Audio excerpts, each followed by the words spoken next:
Alors je propose que vous preniez la parole. On va se donner un petit quart d'heure d'échange. Et ensuite, Marie,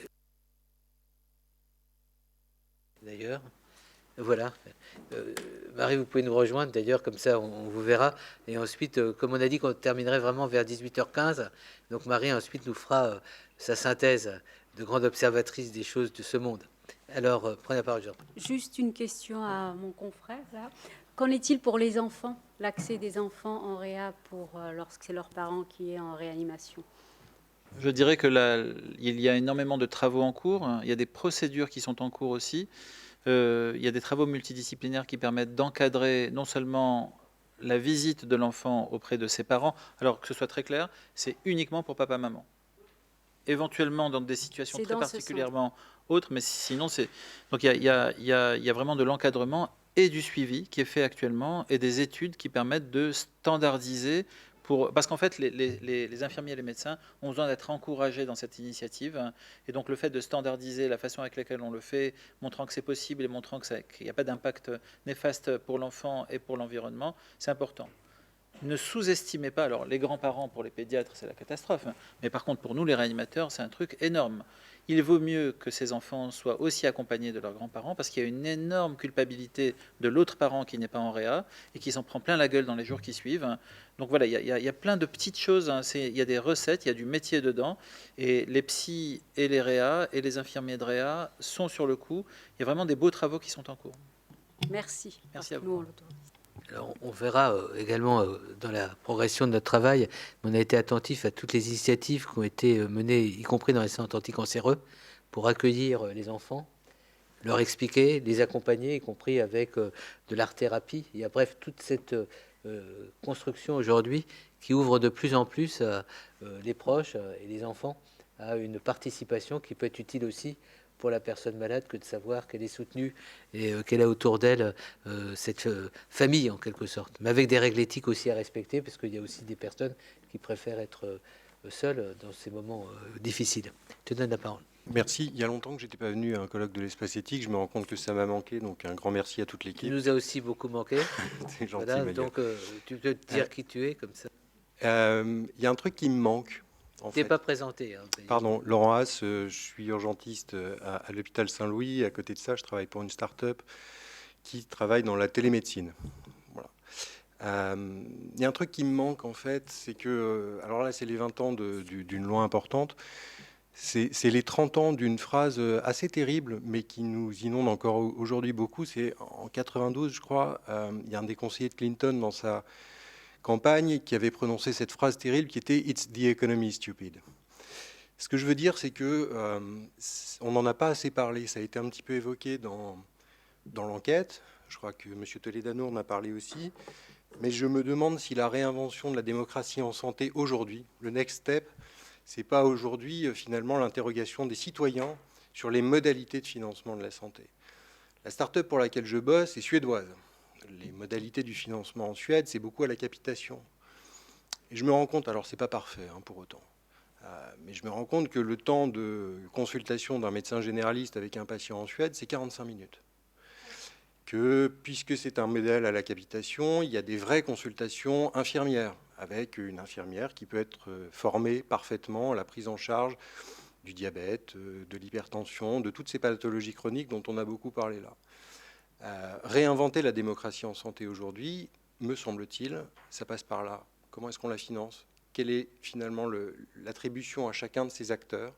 Et c'est là, me semble-t-il, qu'on va pouvoir gagner quelque chose, parce que là, on reste beaucoup entre nous, finalement, et c'est vachement intéressant, c'est pas la question. Mais c'est pas nous qui allons diriger le truc, c'est pas nous qui allons en donner finalement les modalités d'organisation. Il y a des philosophes parmi nous, ça s'appelle de l'attribution, de l'allocation de ressources rares. À ce titre-là, les économistes de la santé, me semble-t-il, ont toute leur place dans un colloque comme celui-là. Et puis, somme toute, il y a bientôt des élections, en tout cas il paraît, et puis on est dans un des temples de la République aujourd'hui. Est-ce que l'espace éthique n'a pas vocation aussi à interroger les candidats sur leur projet finalement pour la santé de demain en France? Est-ce que nous, acteurs, on n'a pas vocation à faire un petit peu plus bouger les lignes? Parce que, pour être tout à fait franc, à part filer un petit peu plus de blé en plus là, ou un petit peu plus de blé en plus là, je n'ai pas entendu grand-chose jusque-là. Juste un point, il y a quelques années, et Catherine Olivet était aussi partie prenante de cette opération, avant une élection, on avait organisé au ministère de la Santé, celle de la ROC, des rencontres sur un sujet très très spécifique, qui était les personnes atteintes de maladies d'Alzheimer. C'est-à-dire qu'elle était, bon, et on avait vu un certain nombre de personnages s'exprimer, quelquefois avec des mots assez convenus, ça n'a pas eu un grand impact. Quand on voit comment on a été pris en considération pendant la pandémie, je suis assez réservé sur l'impact qu'on aurait si demain on saisissait des instances qui ont d'autres priorités, notamment, enfin on a une expérience, si tu veux, assez paradoxale, et je pense que ce qui est plus intéressant dans notre démarche, c'est aussi un peu la stratégie qu'on voulait mener par rapport à la démocratie en santé. On s'empare d'une question, on essaie de l'animer à travers tout ce qu'on va mettre en place, mais qui ne s'arrêtera pas au mois de juin, et on va faire des propositions concrètes. J'ai quelques bonnes raisons de croire qu'il y a une préoccupation politique aujourd'hui, y compris à un certain niveau de l'État, sur ce qui n'a pas été fait, ce qui a été échoué en matière de démocratie en santé. Donc je pense qu'on est dans un contexte tout à fait favorable.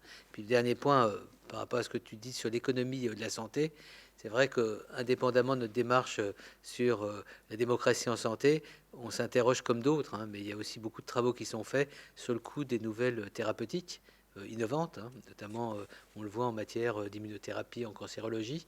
Et je sais que Paul Loup, dans les rencontres qu'il organise maintenant régulièrement avec nos partenaires à Dauphine, a mis vraiment comme une priorité les questions d'économie et de santé. Et d'ailleurs, il y avait une directrice de la PHP qui était Rosemarie Van der Berg, qui avait saisi le comité consultatif national d'éthique sur ce sujet, il y a un rapport très très intéressant. Donc on n'a pas la tête sous le sable par rapport à ces questions, et on est tellement heureux, hein, Virginie, elle pourrait le dire, on est tellement heureux de te savoir ici, et on va venir te chercher pour participer à des propositions concrètes par rapport à nos propositions. Est-ce que tu veux dire un petit peu un mot, et ensuite je redonne la parole, et ensuite j'aurai en conclusion 2 ou 3 questions à poser à notre panel, comme on dit. Non, sur ce sujet, moi, j'ai pas grand-chose à dire, sinon que je suis d'accord avec ce que dit Laurent Haas.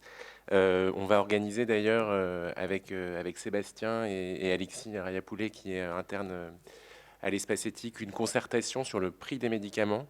Donc, dans la suite de la concertation sur l'édition du génome.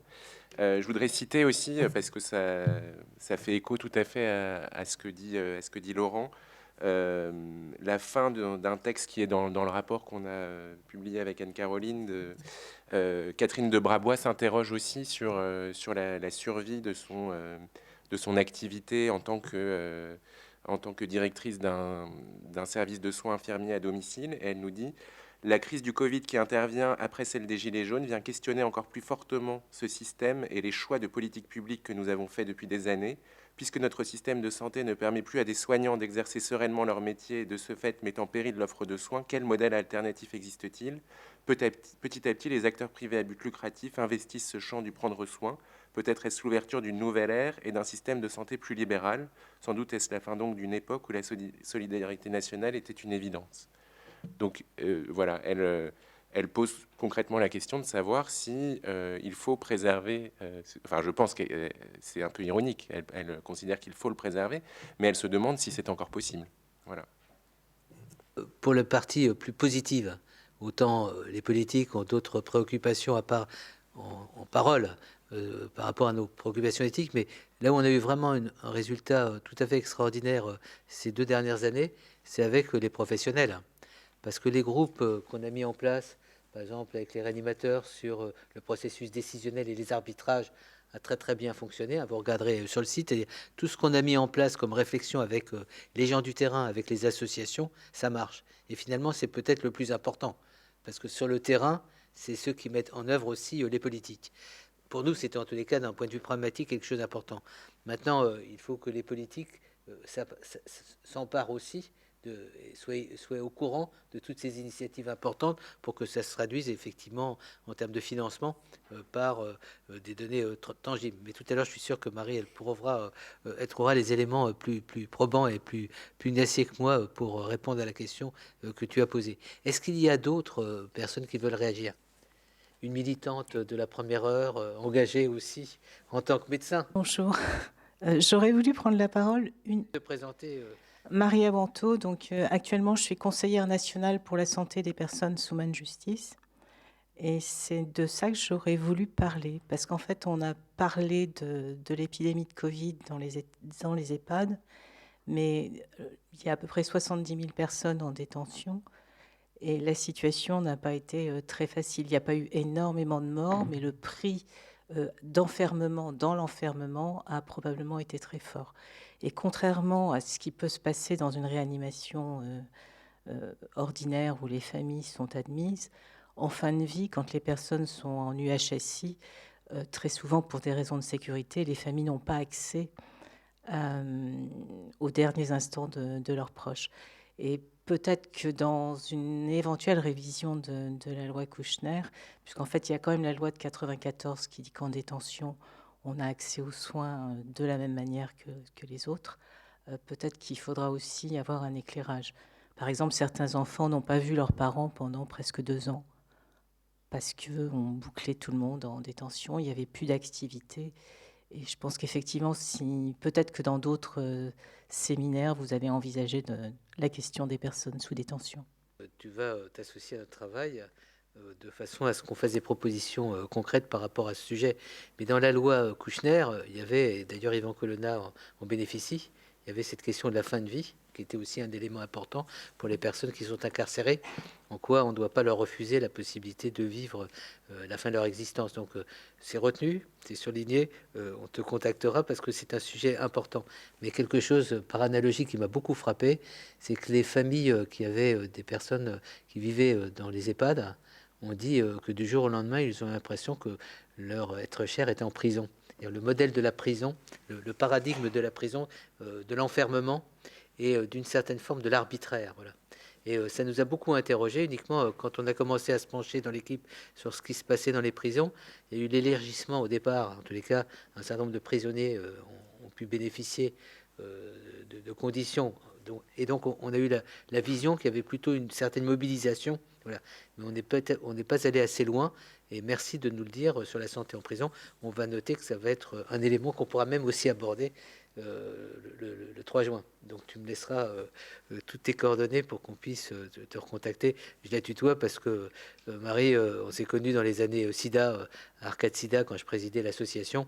Et elle avait comme médecin une action tout à fait importante, notamment vis-à-vis des personnes vulnérables et de différentes cultures, hein, puisque c'était tous les documents que tu as produits. Voilà, encore merci de nous retrouver. Est-ce qu'il y avait d'autres? Oui, bonjour, Clément Vulvéric, sage-femme échographiste et enseignant à la faculté de médecine et maïeutique de Lille. Je voulais juste souligner également le petit optimisme qui était évoqué juste avant, avec un témoignage de cette révolution de la loi du 4 mars 2002. Moi, j'ai commencé mes études de santé en 2005, donc la loi venait de sortir et on en avait vraiment à toutes les sauces. En sciences humaines, tout le monde en parlait de cette loi qui allait révolutionner la relation de soins, etc. Et il faut quand même avouer que c'est bien ce qui s'est passé, au moins pour notre génération. C'est-à-dire qu'on a appris vraiment, que ce soit en formation initiale et en formation continue, à établir une nouvelle relation de soins, à apprendre à écouter peut-être autrement le patient, et en tout cas à rétablir une équité, et on l'a maintes et maintes fois évoqué cet après-midi. Donc, juste cette petite interrogation, quel va être notre nouveau discours pour les 20 prochaines années? Quel va être notre nouvel optimisme? Et quelle nouvelle relation de soins en démocratie on va reconstruire? Ce que vous aurez pu rajouter, c'est qu'on a des professionnels de santé qui sont venus faire des masters en éthique, qui font des doctorats, donc qui sont aussi dans des sociétés savantes. Et ça a été aussi dans la dynamique de cette loi du 4 mars 2002. Ce que vous dites, le fait de pouvoir, dans les études en médecine, se frotter à des questionnements éthiques, y compris avec, on le voit nous à Paris-Saclay, des intervenants qui sont des représentants d'usagers ou d'associations. Par exemple, Marie-Christine, elle intervient chez les DFGSM2 en 2e année, et c'est maintenant quelque chose qui devient routinier d'une certaine façon, pas exceptionnel. Donc on compte bien sur vous, sur cette possibilité de nous aider, nous accompagner pour faire des propositions concrètes vis-à-vis d'étudiants, par exemple, en tous les cas dans le cadre des formations. Est-ce qu'il y avait d'autres interventions? Ensuite, je poserai 2 ou 3 questions à notre panel, et ensuite je demanderai à Marie de conclure, parce qu'on a dit qu'on respecterait les horaires et qu'on se quitterait à 18h15. Est-ce qu'il y avait d'autres personnes qui veulent intervenir? Si ce n'est pas le cas, vous n'hésiterez pas à interagir avec nous. On vous montrera qu'on va mettre en place un forum, une réaction par rapport à tout ce qui va se passer dans les semaines et mois qui viennent. J'avais 2 questions à poser en fin de compte. La première question, c'est s'il y avait à faire évoluer la loi du 4 mars 2002, dont on sait qu'il ne faut pas retenir le nom droit des malades et qualité du système de santé, donc c'est déjà quelque chose d'acquis. Quels seraient les points sur lesquels vous devriez être, selon vous, vigilant d'une certaine façon? Et deuxième question, il y a le droit de la personne qui est malade, mais il y a aussi le droit de la personne tout simplement et de ses proches. Donc comment vous intégreriez ça à des propositions sur l'évolution? Marie-Christine, si tu avais des propositions à faire, quelles seraient-elles? J'avoue que tu me prends un peu au dépourvu, mais je pense que s'il y avait une proposition, il me semble qu'elle porterait vraiment sur je dirais sur la communication avec les malades, quelle que soit la raison pour laquelle ils sont dyscommunicants, soit parce qu'ils sont allophones, soit parce qu'ils sont en situation de handicap qui les empêche de s'exprimer, et plus encore pour des personnes qui ont des troubles cognitifs ou psychologiques. On a ce matin en CNCPH, on a approuvé avec réserve un décret sur je ne sais même plus sur quoi c'était en fait. Si je sais parce que j'ai participé à la commission, mais le nom m'échappe, les effets, le poids des années. Bon, eh bien, j'ai un trou, je suis absolument désolée. Ça doit être la marque du génie, probablement. C'était la personne qui accompagnait le référent handicap, voilà. Et le référent handicap, alors une fois de plus, cette notion de référent handicap est à la fois insupportable, parce que c'est comme si le handicap était une seule entité, mais d'un autre côté, ça paraît absolument nécessaire qu'il y ait des gens qui soient, on va dire, sensibilisés. En réalité, c'est ça, qui soient sensibilisés à l'altérité, à la différence, à des moyens d'expression ou des demandes, bon, quitte à ce qu'ils ne trouvent peut-être pas forcément la bonne réponse, mais au moins que ça tombe pas sur des gens qui disent mais au secours, je fais quoi là? Bon. Et donc ça, c'est voilà, c'est vraiment là-dessus. Mais bon, il y a sans doute d'autres choses, mais c'est la vraiment première chose qui me vient à l'esprit. Les mois qui viennent, il y aura d'autres points à prendre en compte. Élie, de ton côté? Moi, je pense qu'il y a trois choses. Il y a la diffusion de la formation. Il y a de la formation, elle existe, mais elle est quand même encore dans des milieux restreints. Il faut la diffuser et la faciliter. La deuxième chose, c'est la création de métiers qui vont permettre de rendre la relation entre les usagers du système de santé et les soignants, et au-delà de ça, nous, par exemple, aujourd'hui en réanimation, on a des infirmiers facilitateurs. Ce sont des infirmiers qui font le go-between entre la famille et les soignants et qui vont tout faire pour que les rapports soient vraiment dans l'idéal, qu'on puisse apporter quelque chose de très contextualisé, avec la bonne temporalité, qu'on puisse expliquer ce qu'on a fait. Voilà. Et puis ces nouveaux métiers-là, ils existent. Les infirmiers sont demandeurs de ces métiers-là. Et la troisième chose, c'est l'évaluation. Il faut définir des critères de jugement de ce que serait le succès d'une révision de la loi. Et je trouve que c'est difficile parce que c'est multidimensionnel, mais c'est aussi multi-usagé. Il y a des gens différents qui doivent pouvoir en juger, et il va falloir travailler dessus.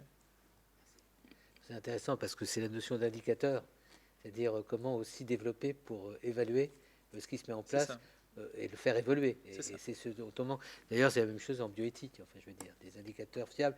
Donc ça veut dire la recherche. On l'avait abordé hier dans la réunion nationale des comités d'éthique qui était organisée par Jean-François Delfrécy.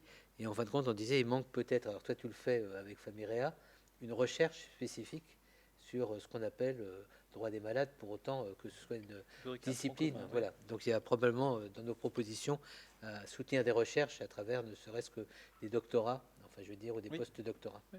Merci des propositions. Alors je serais tenté de demander à notre médecin de santé publique aussi, à travers ton enquête et à travers ton expérience, qu'est-ce que tu verrais comme proposition? Alors, il y a peut-être deux points que je retiens, et qu'on retrouve tous les deux d'ailleurs dans les résultats de l'enquête, mais qui me touchent plus particulièrement. Le premier, c'est sur le rôle clé que doit avoir la personne de confiance. Et ça ressortait beaucoup dans l'enquête que cette personne de confiance, c'est pas encore suffisamment ancré dans les mentalités, que c'est une personne qui devrait être sollicitée, pas uniquement dans l'urgence, voilà, mais en fait être sollicitée pour accompagner la personne dans l'ensemble des entretiens médicaux ou des examens réalisés pour le patient. Alors, je ne sais pas en termes de propositions concrètes dans la loi, mais en tout cas, voilà, il y a une méconnaissance tant chez les usagers que chez les professionnels sur les missions et le rôle de cette personne. Et juste pour donner un exemple, souvent, beaucoup de gens confondent la personne de confiance et la personne à prévenir. Et voilà. Et alors peut-être qu'il pourrait y avoir un mot dans la loi là-dessus, c'est que cette désignation, elle devrait être beaucoup plus anticipée pour que l'usager ait le temps d'en parler déjà avec cette personne pour déjà lui expliquer en quoi consisterait son rôle en tant que personne de confiance, etc. Et peut-être que ce soit quelque chose qui soit fait avec le médecin traitant, de pouvoir anticiper cette désignation. Et le deuxième point qui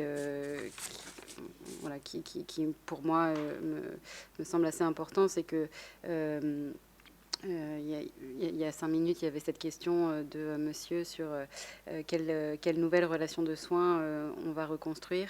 Et me semble-t-il, si on veut faire évoluer les pratiques, essayer de changer les mentalités, il y a quelque chose de l'ordre d'une reconnaissance réciproque entre le professionnel et l'usager qui n'est pas encore tout à fait au point. Et c'est effectivement quelque chose qui ressortait beaucoup dans l'enquête, cette impression d'un dialogue de sourds un peu entre les deux, et qui se manifeste par, j'en parlais tout à l'heure dans ma présentation, mais qui se manifeste par un certain nombre de résistances des deux côtés, avec chez le professionnel à la fois, je l'ai déjà mentionné, mais le sentiment que les préférences du patient pourraient constituer un obstacle au bon déroulé des soins, et en même temps le sentiment de ne pas être respecté par ces mêmes patients.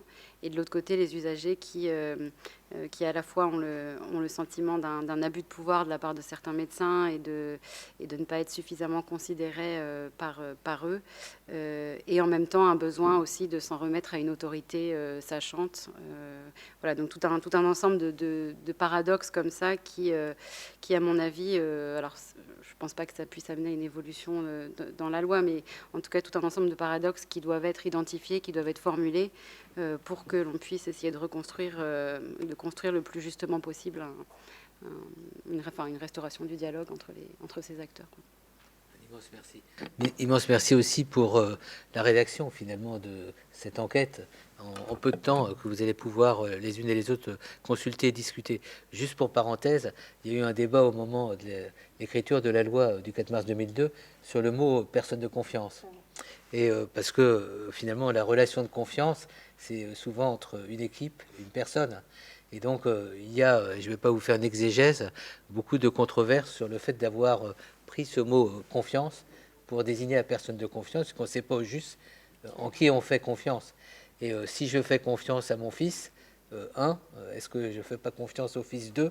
Donc le mot, en quelque sorte, a été très perturbateur, comme un peu les directives anticipées, mais je ne vais pas détailler. Puis un deuxième point, pour le côté anecdotique, dans la loi du 4 mars 2002, il y avait la mort dans la dignité. Ce que vous ne savez pas, peut-être, il y avait écrit dans la version la mort dans la dignité, puisque Bernard Kouchner a été favorable à une évolution législative, et c'est au Sénat qu'ils ont supprimé le mot la mort dans la dignité. Tout ça pour dire que dans la sémantique, dans les mots qu'on emploie, il y a aussi une résonance, une signification, et peut-être qu'on a à réfléchir sur la désignation de cette personne, puisqu'on voit tous les conflits dans des familles. Ah, tu m'as pas fait confiance, voilà. Donc je referme la parenthèse pour dire que c'est aussi un élément éthique à prendre.